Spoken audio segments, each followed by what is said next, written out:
This place hasn't seen much change since Pal arrived in 2010, but now it's getting a major overhaul with help from the community. 3 days out of the school week, police bus dozens of Capitol Hill middle schoolers to the center for both education and entertainment. So we're going to make sure that they're fed, they're taken care of, they're getting help with their homework, they're getting mentored.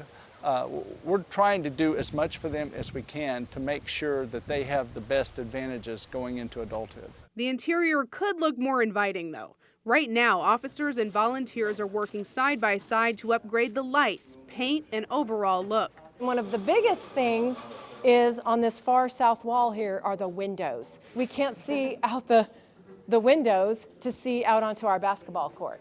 And see, that's a problem for us. Donors have already provided new windows, but Pal is still looking for a mural artist as well as help with a stainless steel countertop to house their new tech. That will be the media wall. That's where all the computers will be that the children will have access to. They're also hoping for help buying a new fridge, freezer, and grill for all the food that's regularly donated. Police will be expanding their after-school program to serve more kids next year and hope to continue to make a difference in the neighborhood. We found that kids who are involved in this program are more likely to become involved in athletics, do better in school, which means they're less likely to turn to crime or gang life. I think they're just going to be amazed. And, you know, their enthusiasm is very infectious to us.